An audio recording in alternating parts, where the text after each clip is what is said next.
Hi guys, it's me, Patrick from the recent past. If you're wondering, why is Patrick looking slightly off to the left and or right in this video? It's because the screen that's displaying my face is not in the same place as the camera that's recording it. Deal with it. Here are 3 tips to help you at the beginning of your project. Tip 1, pick a story people know. Is this text displaying correctly for you or is it mirrored? Well, that's Patrick from the past problem because he wasn't sure exactly how to edit this. But when you pick a story, please make sure that you're choosing one that people will have some familiarity with. You might love the 3rd book in the Maze Runner series, but guess what? Nobody else does, so they're not interested in a project about it. Second suggestion, have a hypothesis. That means choose stories deliberately because you think they will go together, not go together, expose interesting similarities, reveal contrasts.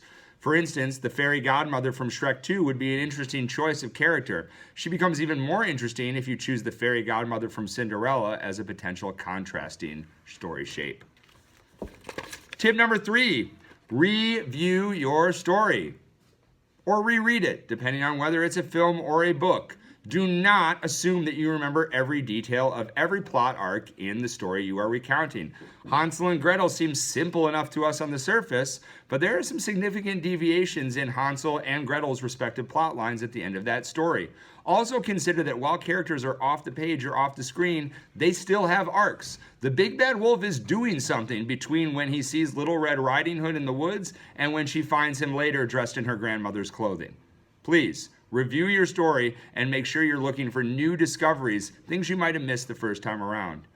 Well, that's it. Just to weird out all of the older people who are watching this who think Patrick's crazy, here's a gold lion. His name is Timba. I named him that right now. Why not? Let's go